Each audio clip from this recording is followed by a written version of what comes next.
So ayan guys, oh. Dito guys. So ayan.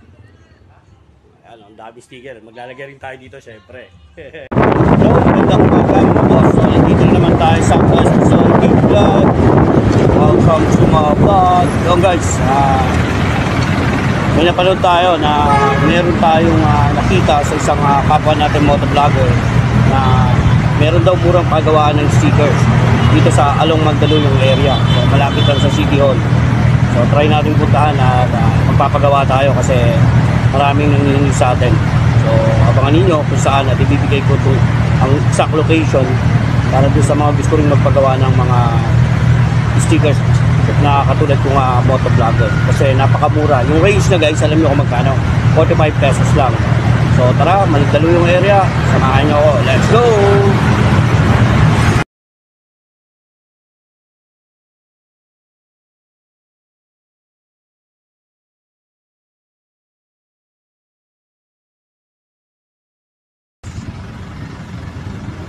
Mamaya ipapakita ko sa inyo.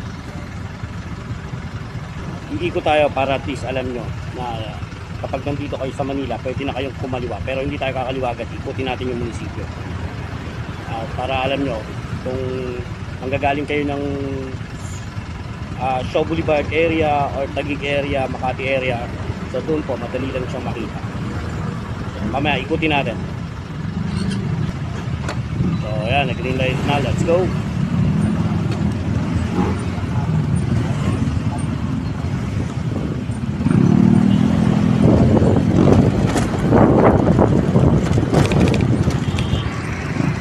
Pala, shoutout sa ninang ating ko. Shoutout kay Nanay Cleope. Number 1 supporter natin at friend. Thank you, Nanay Cleope. Santo Rosario Street. Ayan po. Ayan po yun. So, ito na po yung bandang kaliwa. Tuturo ko po sa inyo. So, dyan po tayo magpapagawa. Ayan. Dyan sa likod ng burger machine sa katabat niya. So kung nandito ka manggagaling, ayan po, Bonnie Avenue, and then nasa Rosario ka, ayan. So kung manggagaling ka Manila, kasi City Hall na po yan. So ayan na po yung City Hall, pero dito tayo, dun sa burger machine na yon, doon tayo magpapagawa. Sa likod nun, nandun po yung pagawa ang murang sticker. So ikutin natin siya, para at least alam nyo kung saan kayo papasok pag galing kayo ng Cainta, Taguig, Makati, BGC. So para at least may landmark kayo. Ito galing po tayo ng Manila. So dito tayo galing. The best para hindi kayo malito. Ayan, Santo Rosario. Yung ayan po, Santo Rosario. Intersection yan, ayan. So pwede na kayong kumaliwa rito, ayan. Ayan, pwede na po yan. Pasok ka doon. Tapos yung burger machine, doon na po yun. Pero dahil para may idea yung iba, pasok tayo, ikot tayo. So kasi itong Bonnie Avenue, may kahabaan to doon sa Petron. Hanggang doon yung Bonnie Avenue po. Ayun, yung inanuhan ng Ranger. So ayan, pwede pong kumaliwa dito. So huwag kayong mag-alala. Pero tayo, ikutin natin. Para kung magagaling kayo ng South area, kung saan kayo papasok. So tara!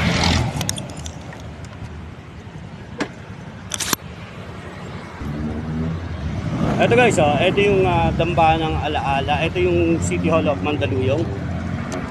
So ayan, ikot tayo. Kasi one way po ito, huwag po kayong kakaliwa rito. So para may idea yung mga gusto magpagawa, yung mga nag-uumpisa pala maging motovlogger at yung affordable price ang hinahanap natin, dito tayo. So samahan nyo ako mamaya, paikot kasi ito eh. So yan po yung sinasabi ko, yung Petron, yung Bonnie Avenue. Ayan. Karugtong po kasi anong dinaanan natin. Yan po, Bonnie Avenue. Yung Bonnie Avenue na yan, yung may kumakanan dyan. Papunta po yan ng mga heads up. Kung dyan ka magagaling, madali lang. So, yung pinaka-landmark niya, para mas mabilis, kung matandaan, kung magagaling ka. So, ito naman, yung kuya ng Shaw Boulevard.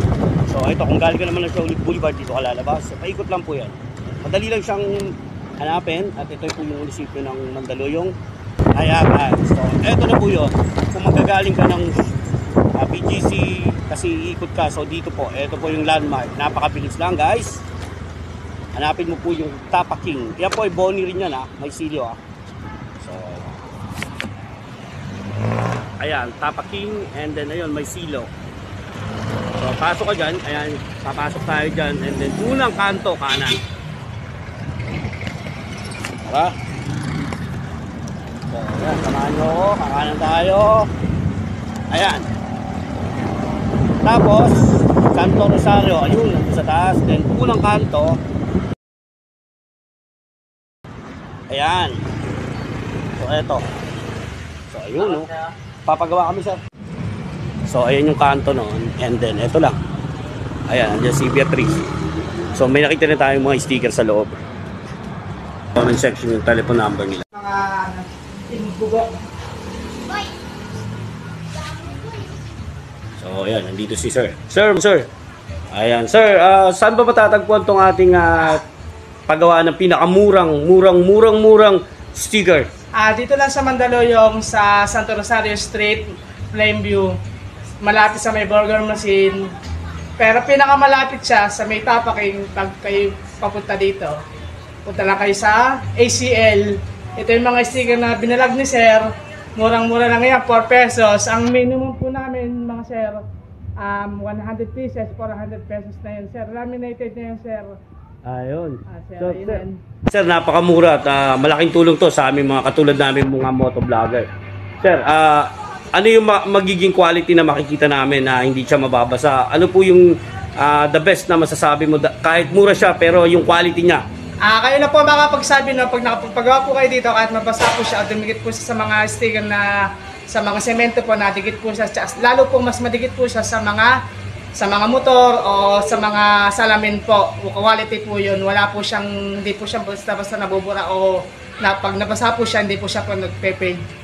Ayun sir, maraming salamat sir. At ang pinaka-the best doon, isang araw lang magagawa. Tama sir, no? Sir, tama kayo doon. Pag pumasok kayo ngayon ng inyong email, pag one day o kaya tapos kagad yun sir, magagawa namin ang paraan yun sir. Ayun, maraming salamat sir. God bless, malaking tulong yan sa mga kapwa ko mga motovlogger.